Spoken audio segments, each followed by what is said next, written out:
Hello guys, ಎಲ್ಲರಿಗೂ ನಮಸ್ಕಾರ. ನಾನು ನಿಮ್ಮ ಆನ್ಲೈನ್ ಕನ್ನಡಿಗ ಸುದರ್ಶನ್ ಮಾತಾಡ್ತಿರೋದು. ಸೊ ಬೆಳಗ್ಗೆ ಎದ್ದು ಕ್ಲಾಸ್ಗೆ ಹೋಗಬೇಕು ಅಂತ ಹೊರಟೆ, ಬಟ್ ಆದರೆ ಫಸ್ಟ್ ಬಿಟ್ಟು ನಾನು ಅಟೆಂಡ್ ಮಾಡಿಲ್ಲ. ಯಾಕಂದರೆ ನಾನು ಲ್ಯಾಬ್ಗೆ ಹೋಗಿದ್ದೆ ಏನಪ್ಪ ಕಾರಣ ಅಂತಂದರೆ ಒಂದು PPT ಪ್ರೆಸೆಂಟೇಷನ್ ಮಾಡಬೇಕಿತ್ತು, ಬಟ್ ಫುಲ್ ಮಾಡೋಕ್ಕಾಗಲಿಲ್ಲ. ಸರ್ ಹೋಗಪ್ಪ ಇನ್ನೊಂದು ಕ್ಲಾಸ್ ಅಟೆಂಡ್ ಮಾಡು ಅಂತಂದರು.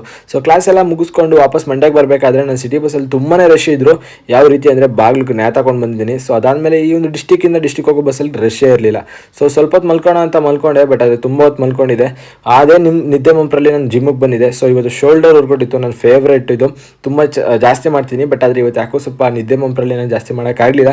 ಸೊ ಇದೊಂದು ಹೋಲ್ಡಿಂಗ್ ಮೆಥಡು. ಸೊ ಇದರಿಂದ ನಮ್ಮ ಶೋಲ್ಡರ್ ಸ್ವಲ್ಪ ಜಾಸ್ತಿ ಬಲ್ಕಿಂಗ್ ಆಗೋ ಒಂದು ಚಾನ್ಸಸ್ ತುಂಬ ಜಾಸ್ತಿ ಇರುತ್ತೆ. ಸೊ ಇದೆಲ್ಲ ಮುಗಿಸ್ಕೊಂಡು ಪೀಸಾಗಿ ನಮ್ಮ ಅಪ್ಪ ಹೇಳಿದ ಕೆಲಸ ಮುಗಿಸ್ಕೊಂಡು ಬರಬೇಕು ಅಂತ ಹೋದೆ. ಬಟ್ ಆದರೆ ನಮ್ಮ ಡ್ಯಾಡಿ ಅಷ್ಟರಲ್ಲಿ ಅವ್ರು ಊಟನೇ ಮಾಡಿಬಿಟ್ಟಿದ್ರು. ಸೊ ತಂದಿದ್ದ ಸ್ನ್ಯಾಕ್ಸ್ನ ನಾನೇ ಒಂದು ಊಟದ ಜೊತೆಗೆ ತಿಂದ್ಕೊಂಡು ಆರಾಮಾಗಿ ಮಲ್ಕೋತಾ ಇದ್ದೀನಿ. ಸೊ ಇದೇ ರೀತಿ ವೀಡಿಯೋ ಬರಬೇಕು ಅಂತಂದರೆ, ಇದೇ ವಿಡಿಯೋ ನಿಮಗೆ ಬೇಕು ಅಂತಂದರೆ ಫಾಲೋ ಮಾಡಿ, ಲೈಕ್ ಮಾಡಿ, ಶೇರ್ ಮಾಡಿ, ಕಮೆಂಟ್ ಮಾಡಿ. ಇನ್ನೂ ಯಾವ ರೀತಿ ಮಾಡಬೇಕು ಮತ್ತು ಇದ್ರ ಬಗ್ಗೆ ಯಾವ ಇನ್ಫಾರ್ಮೇಷನ್ ಬೇಕು ಅಂತ ಕಮೆಂಟ್ ಬಾಕ್ಸಲ್ಲಿ